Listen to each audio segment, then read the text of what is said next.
हिंदू धर्म में महिलाओं को देवी का दर्जा दिया गया है और उन्हें घर की लक्ष्मी कहा जाता है।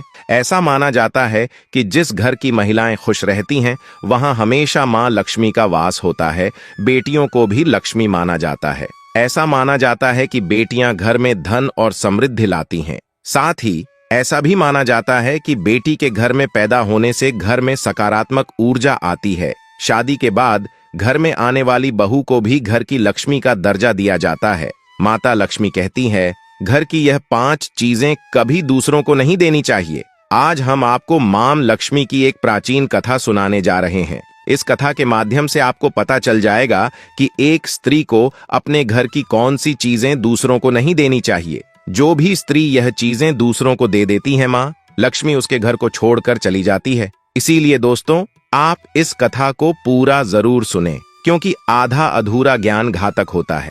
जो भी इस कथा को पूरा सुनता है, मां लक्ष्मी उसकी झोली खुशियों से भर देती है। तो चलिए बिना देरी किए आपको वह प्राचीन कथा सुनाते हैं। दोस्तों, पूर्व काल की बात है। मध्य देश में एक अत्यंत शोभायमान नगरी थी। उस नगरी में एक सुकन्या नाम की स्त्री अपने पति और सास ससुर के साथ निवास करती थी। सुकन्या एक पतिव्रता नारी थी जो सत्य धर्म का पालन करने में तत्पर और गृह कार्य में दक्ष थी। सुकन्या का स्वभाव अत्यंत दयालु था। वह सदैव दूसरों की सहायता किया करती थी। सुकन्या का पति संजय एक वैश्य था। उसकी अनाज की एक दुकान थी। वह बाजार में लोगों की जरूरत की चीजें बेचा करता था। सुकन्या अपने पति से बहुत अधिक प्रेम करती थी। वह अपने पति को ही परमेश्वर मानकर उसकी सेवा करती थी। सुकन्या नित्य पति से पहले जागती थी। अपने घर का आंगन को स्वच्छ करती थी, फिर रंगोली बनाकर आंगन की सजावट करती थी। उसके बाद वह अपने घर को स्वच्छ करती, फिर स्नान आदि कार्य संपन्न करके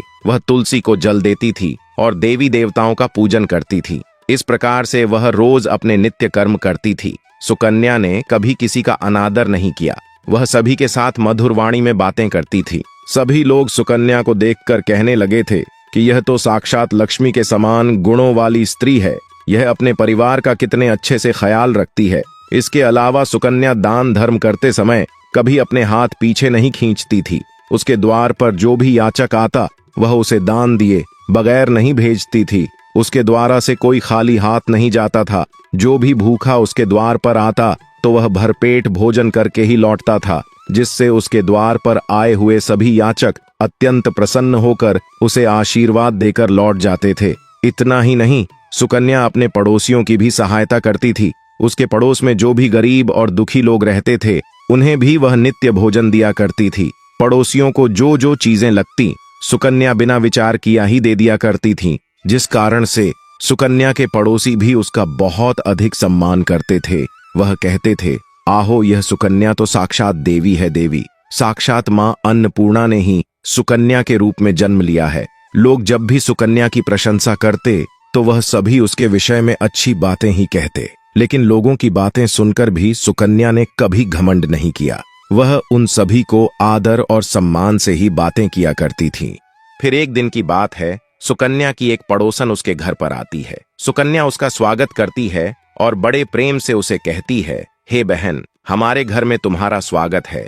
आज किस कारण से तुम्हारा मेरे घर पर आगमन हुआ है? यदि कोई वस्तु चाहिए तो मुझसे मांग लो, मैं तुम्हारी अवश्य मदद करूंगी। सुकन्या की पड़ोसन रहती है, हे सुकन्या बहन, आज मेरे घर पर बहुत से रिश्तेदार आए हैं। उनके लिए मैं भोजन बना रही हूँ, इसीलिए मैं तुम्हारे पास रोटी बनाने के लिए चकला बेलन और तवा मांगने आई हूँ। यदि तुम कुछ समय के लिए मुझे चकला बेलन और तवा दे दोगी तो बड़ी कृपा होगी। मैं काम हो जाने के बाद तुम्हें जल्दी ही लौटा दूंगी। सुकन्या कहती है, हे बहन, इसमें क्या बड़ी बात है? अभी मुझे चकला बेलन की आवश्यकता नहीं है, इसीलिए तो मेरा चकला बेलन और तवा ले जा सकती हो। मैं अभी तुम्हें ला कर देती हूँ। फिर सुकन्या रसोई घर में जाती है और रसोई घर से चकला बेलन और तवा लाकर उस पड़ोसन को देती है। तब पड़ोसन कहती है, हे बहन, तुम्हारा बहुत बहुत धन्यवाद। आज तुमने मेरा काम सफल कर दिया। मैं अपने मेहमानों को भोजन कराकर तुम्हारा चकला बेलन जल्दी से लौटा देती हूँ। सुकन्या कहती है, हे बहन, चिंता की कोई बात नहीं है। जब तुम्हारा कार्य पूर्ण हो जाएगा तब तुम मुझे लौटा देना। फिर वह पड़ोसन सुकन्या का चकला बेलन और तवा लेकर चली जाती है। कुछ समय बाद अन्य एक स्त्री सुकन्या के घर पर आती है। सुकन्या उसका भी प्रेम से स्वागत करती है और पूछती है, पधारो बहन, आज तुम्हें मुझसे क्या चाहिए? संकोच ना करो और बताओ तुम्हें मुझसे क्या चाहिए। मैं तुम्हारी मदद जरूर करूंगी। तब वह स्त्री कहती है, हे बहन, मेरे घर में बहुत गंदगी हो गई है और मेरे घर को साफ करने के लिए मेरे पास कुछ भी नहीं है, इसीलिए मैं तुम्हारे पास झाड़ू मांगने के लिए आई हूँ। यदि तुम्हें कोई समस्या ना हो तो कृपा करके मुझे अपने घर की झाड़ू दे दो, मैं अपना घर साफ करके तुम्हें झाड़ू लौटा दूंगी। सुकन्या बिना विचार किया ही कहती है, हे बहन, बस झाड़ू ही तो है, इसमें क्या समस्या हो सकती है, तुम रुको, अभी मैं तुम्हें अपने घर की झाड़ू लाकर देती हूँ। इतना कहकर सुकन्या घर के अंदर जाती है और झाड़ू लेकर आती है और उस स्त्री को दे देती है। वह स्त्री सुकन्या के घर की झाड़ू लेकर चली जाती है। फिर कुछ देर बाद अन्य एक स्त्री सुकन्या के घर पर आती है। सुकन्या उसका भी बड़े प्रेम से स्वागत करती है। सुकन्या कहती है, पधारो बहन, क्या बात है, आज मेरे घर पर किस कारण से आना हुआ? तुम्हें जो कुछ भी चाहिए निसंकोच होकर कहो, मैं तुम्हारी सहायता करने का प्रयास अवश्य करूंगी। तब वह स्त्री रहती है, हे सुकन्या बहन, तुम बड़ी दयालु हो, मैंने तुम्हारे बारे में बहुत सुना है और तुम सभी की मदद करती रहती हो, इसीलिए मैं तुम्हारे पास एक छोटी सी मदद मांगने के लिए आई हूँ। सुकन्या कहती है, हे बहन, संकोच न करो, तुम्हें जो कुछ भी चाहिए मांग लो, यदि मेरे बस में होगा तो मैं मना नहीं करूंगी, मैं तुम्हारी सहायता अवश्य करूंगी। तब वह स्त्री कहती है, हे सुकन्या बहन, आज मेरी बेटी को देखने के लिए लड़के वाले आ रहे हैं, इसीलिए मैं चिंता में हूँ। मेरे पास पहनने के लिए एक भी गहना नहीं है, तो मैं अपनी बेटी को क्या दूं? उसके पास पहनने के लिए अच्छे वस्त्र भी नहीं है, इसीलिए कृपा करके मुझे आप थोड़े गहने और वस्त्र उधार में दे दीजिए, केवल एक दिन के लिए। जब लड़के वाले देखकर चले जाएंगे तो मैं तुम्हारे गहने लौटा दूंगी। उस पड़ोसन की बात सुनकर सुकन्या कहती है, बस इतनी सी बात है बहन, तुम चिंता मत करो, तुम्हारी पुत्री मेरी छोटी बहन के जैसी है, उसकी सहायता मैं अवश्य करूंगी। मैं अभी तुम्हें मेरे गहने और साड़ी देती हूँ, जिसे पहनकर तुम्हारी पुत्री राजकुमारी लगेगी। फिर सुकन्या अंदर जाती है, गहने और साड़ी लेकर आती है और उस पड़ोसन को दे देती है। वह पड़ोसन प्रसन्न होकर सुकन्या के गहने और साड़ी लेकर चली जाती है। फिर शाम हो जाती है और अन्य एक पड़ोसन सुकन्या के घर पर आती है। सुकन्या उसका भी बड़े प्रेम से स्वागत करती है और कहती है, बताओ मैं तुम्हारी किस प्रकार से सहायता कर सकती हूँ? तुम्हें जो कुछ चाहिए निसंकोच होकर कहो, मैं तुम्हारी मदद जरूर करूंगी। वह पड़ोसन कहती है, हे सुकन्या बहन, तुम बड़ी दयालु हो और तुम सभी की मदद करती हो, इसीलिए मैं तुम्हारे पास आई हूँ। मेरा बच्चा भूखा है और उसे पिलाने के लिए दूध नहीं है, इसीलिए मैं तुम्हारे पास दूध मांगने के लिए आई थी। अगर थोड़ा सा दूध मिल जाता तो बड़ी कृपा होती। सुकन्या कहती है, बहन, इसमें कौन सी बड़ी बात है, लो अभी मैं तुम्हें दूध दे देती हूँ। सुकन्या रसोई घर में जाती है और थोड़ा सा दूध लेकर आती है और उस पड़ोसन को दे देती है। वह पड़ोसन प्रसन्नता से उस दूध को लेकर चली जाती है। इस प्रकार से सुकन्या अपने सभी पड़ोसियों की मदद कर देती है और प्रसन्न होकर घर का काम करने में लग जाती है। फिर रात होते ही उसका पति घर पर लौट आता है। सुकन्या अपने पति को प्रणाम करती है और उसकी खूब सेवा करती है। रात को दोनों पति पत्नी आनंद से सो जाते हैं। फिर दूसरे दिन में जागते हैं तो उन्हें एक बहुत ही बुरी खबर कानों पर पड़ती है। एक आदमी दौड़ते हुए सुकन्या के घर पर आता है और सुकन्या के पति से कहता है, हे भाई, कल रात को किसी ने आपकी दुकान लूट ली है, सारा माल गायब है। सुकन्या का पति एकदम से घबरा जाता है और दौड़ते हुए अपने दुकान पर जाता है तो देखता है उसका सारा माल किसी ने लूट लिया है। वह देखता है कि उसके दुकान में रखा हुआ सारा धन भी चोरी हो चुका है। वह दुखी और निराश होकर घर पर लौटता है और सुकन्या को सारी बात बताता है, जिसे सुनकर सुकन्या बहुत दुखी हो जाती है। सुकन्या कहती है, आप चिंता न कीजिए जी, हमारे घर में अभी बहुत सारा धन रखा हुआ है, जिससे आप फिर से व्यापार शुरू कर सकते हैं। फिर सुकन्या अपने घर की तिजोरी में देखती है तो वह भी पूरी तरह खाली दिखाई देती है। उसके अंदर का भी सारा माल अब चोरी हो चुका था। यह देखकर सुकन्या बहुत दुखी हो जाती है। उसे समझ में नहीं आता कि यह कैसे हुआ। सुकन्या का पति उस पर बहुत क्रोधित हो जाता है और पूछता है, सुकन्या, सच सच बताओ, हमारे घर के अंदर रखा हुआ सारा पैसा कहाँ गया? हे स्वामी, मैं घर पर ही थी, सारा धन तिजोरी में ही था, किसने इसे चुरा लिया पता नहीं, कृपया आप शांत हो जाइए, हम कोई ना कोई उपाय जरूर ढूंढ लेंगे। सुकन्या का पति कहता है, यह जो तुम दूसरे लोगों को घर पर बुलाकर खिलाती हो, अनजान लोगों को घर में बुलाती हो, उसी का फल है यह। उन्हीं में से किसी ने हमारे घर का सारा पैसा चुरा लिया है। क्रोध में आकर सुकन्या का पति उसे भला बुरा कहता है। सुकन्या की सास भी उसे बहुत कोसती है और कहती है, तुम ही पड़ोसियों को घर की चीज देती रहती हो, बिना सोचे किसी की भी मदद कर देती हो। उन्हें में से किसी ने सारा पैसा चुरा लिया है। घर के सभी लोग सुकन्या को भला बुरा कहने लगते हैं। फिर सुकन्या अपने पति को दिलासा देते हुए कहती है, हे नाथ, मैंने मेरे कुछ गहने हमारी पड़ोसन को दिए हैं, मैं उसके पास से गहने लेकर वापस आती हूँ। फिर सुकन्या उस गरीब पड़ोसन के घर पर जाती है तो देखती है उसके घर पर कोई नहीं होता है। वह स्त्री भी घर छोड़कर सुकन्या के गहने लेकर भाग गई होती है।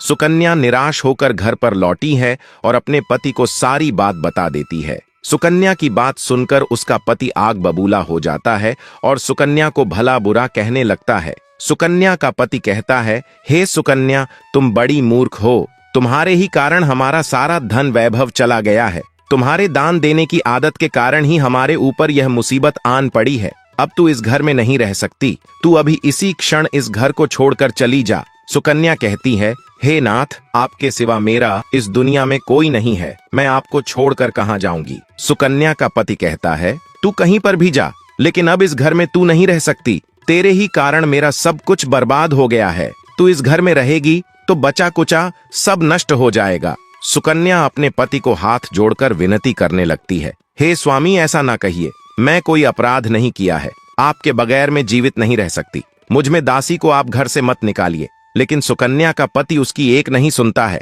और उसे अपने घर से धक्के मारकर निकाल देता है और कहता है, अब तू इस घर से चली जाओ और लौट कर मत आना, चाहे तो किसी नदी में कूदकर अपनी जान दे दे, लेकिन अब तू इस घर में मेरे साथ नहीं रह सकती। फिर सुकन्या दुखी होकर रोते हुए अपने पति के घर को छोड़कर चली जाती है। चलते चलते सुकन्या माता लक्ष्मी के मंदिर में जाती है और माँ लक्ष्मी से प्रार्थना करते हुए कहती हैं, हे माँ, मैंने आखिर ऐसा कौन सा पाप किया है जो मेरी ऐसी दशा हुई है। हे माँ लक्ष्मी, मैं तो नित्य आपकी पूजा करती थी, फिर भी आपने मेरा घर क्यों छोड़ा? कृपया मुझे बताओ माँ, मैं ऐसा कौन सा अपराध किया जो आप मुझसे रूठ गई हो? फिर सुकन्या वहीं पर बैठकर सोचने लगती है, यदि मेरे पति मेरा स्वीकार नहीं करेंगे तो मैं जीवित रहकर क्या करूं? यदि मेरे ही कारण मेरे पति की दुर्दशा हुई है तो मुझे जीवित रहने का कोई अधिकार नहीं है।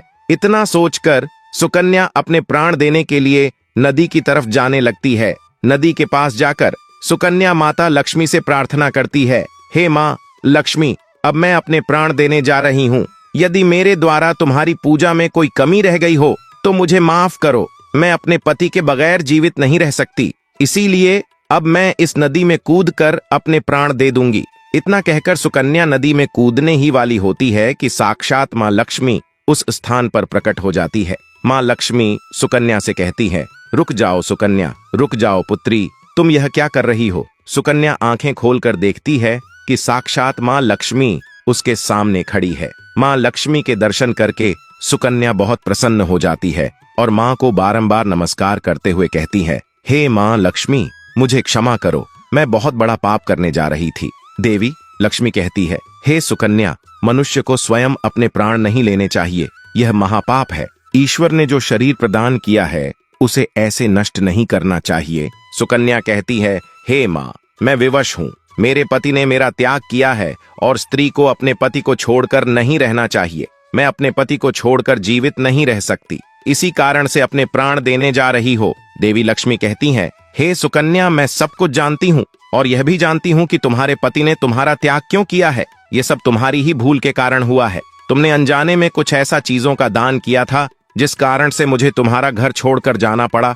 जो भी स्त्री अपने घर की इन चीजों को दूसरों को दे देती है, उनके घर में मेरा वास नहीं होता है। मैं उन वस्तुओं के साथ ही उनका घर छोड़कर चली जाती हूँ। तब सुकन्या कहती हैं, हे माँ, ऐसी वह कौन सी वस्तुएं हैं? कृपया आप मुझे बताइए, मैंने कौन सी वस्तुओं का दान किया जिस कारण से आपने मेरे घर का त्याग किया है? देवी लक्ष्मी रहती है, हे पुत्री, अब तुम ध्यान से सुनो, मैं तुम्हें उन चीजों के बारे में बताती हूँ जो किसी भी स्त्री को दूसरों को नहीं देनी चाहिए। इन चीजों का दान करने पर मैं उस घर को छोड़कर चली जाती हूँ। हे सुकन्या, सबसे पहले वस्तु है चकला बेलन और तवा। किसी भी स्त्री को अपने घर का चकला बेलन और तवा कभी दूसरों को नहीं देना चाहिए। रसोई घर में इन वस्तुओं का महत्व सबसे अधिक होता है। इन वस्तुओं की पवित्रता सदैव ही बनी रहनी चाहिए। इन्हीं वस्तुओं से भगवान विष्णु को प्रसाद बनाया जाता है और तवे पर बनी पहली रोटी भी गाय को खिलाई जाती है। इसीलिए इन वस्तुओं को हमेशा स्वच्छ और शुद्ध रखना चाहिए। दूसरों को देने पर यह अपवित्र हो सकती है और फिर इनका उपयोग करना अशुभ फल प्रदान करता है। इसीलिए सुकन्या, तुमने अपने रसोई घर के चकला, बेलन और तवा अपनी पड़ोसन को देकर पहले सबसे बड़ी भूल की है। आगे माँ लक्ष्मी कहती है, हे सुकन्या, अब तुम दूसरी वस्तु के विषय में सुनो। तुमने अपनी पड़ोसन को अपने घर में रखी हुई झाड़ू ही दे दी, जिस वस्तु में मेरा सदैव वास होता है, जो वस्तु मुझे सबसे अधिक प्रिय है, तुमने उसे ही दूसरे को दे दिया, तो फिर मैं तुम्हारे घर में कैसे ठहरती? हे सुकन्या, जो स्त्री अपने घर की झाड़ू दूसरों को दे देती है, मैं उसके घर को त्याग देती हूँ। झाड़ू से घर की स्वच्छता की जाती है और जहां पर स्वच्छता होती है उसी स्थान पर मेरा वास होता है। ध्यान में रखना सुकन्या, घर में झाड़ू को हमेशा छुपा कर रखना चाहिए। झाड़ू पर बाहरी व्यक्ति की दृष्टि भी नहीं पड़नी चाहिए। झाड़ू एक अत्यंत पवित्र वस्तु है, इस पर पैर नहीं लगना चाहिए और इसे कभी विष्ठा आदि प्रकार की गंदगी साफ नहीं करनी चाहिए। माँ लक्ष्मी कहती हैं, हे सुकन्या, अब तुम तीसरी वस्तु के विषय में सुनो, जो एक स्त्री को कभी दूसरों को नहीं देनी चाहिए। वह वस्तु है आभूषण। एक स्त्री को अपने आभूषण कभी अन्य महिला को नहीं देने चाहिए। मैं सदैव ही आभूषणों में वास करती हूँ। स्त्री के 16 श्रृंगार में गहनों का बहुत अधिक महत्व होता है। एक विवाहित स्त्री को अपने आभूषण कभी अन्य स्त्री को पहनने के लिए नहीं देने चाहिए।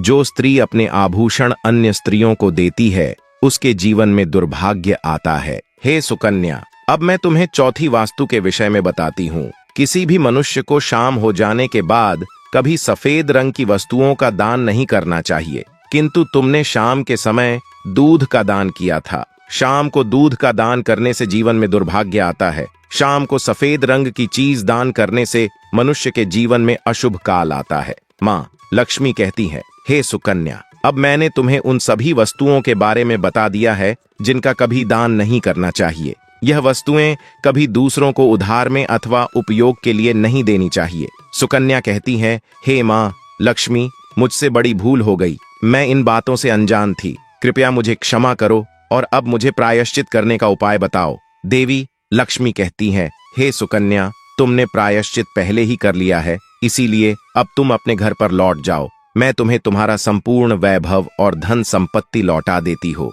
इतना कहकर माँ लक्ष्मी उस स्थान से अंतर्ध्यान हो जाती है। फिर सुकन्या भी माँ लक्ष्मी को धन्यवाद करती है और उस स्थान से घर की तरफ जाने लगती है। तभी उसका पति ढूंढते हुए उसी की तरफ आ रहा होता है। वह सुकन्या के पास आकर उसे क्षमा मांगता है और कहता है, हे सुकन्या, मुझे माफ करो। मैंने तुम्हें बहुत भाला बुरा कहा था। तुम तो साक्षात देवी के समान हो माँ। लक्ष्मी की कृपा से हमें अपना सारा धन वैभव वापस मिल गया है। जिन लोगों ने हमारा धन लूटा था, उन सभी ने हमारा धन हमें लौटा दिया और तुम्हारा नाम लेते हुए क्षमा मांग ली है। यह सुनकर सुकन्या बहुत प्रसन्न होती है और अपने पति के साथ घर पर लौट जाती है। माँ लक्ष्मी की कृपा से सुकन्या के घर में फिर से सुख समृद्धि आती है और उसके बाद से सुकन्या ने अपने घर की यह 4 चीज कभी दूसरों को नहीं दी। इसी के साथ जान लीजिए कुछ अन्य वस्तुओं के बारे में जिनका दान शुभ नहीं माना जाता है। नंबर 1, नुकीली चीजें। चाकू, छुरी, सुई या कैंची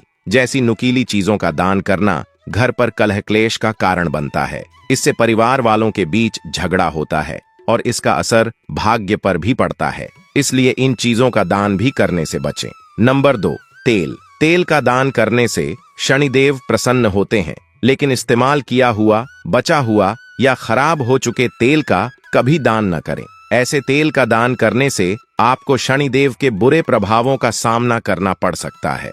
तो दोस्तों, उम्मीद है आपको यह कथा पसंद आई होगी। वीडियो को लाइक जरूर करें और कमेंट में जय मां लक्ष्मी जरूर लिखें। साथ ही चैनल को सब्सक्राइब करें। आप सभी का धन्यवाद।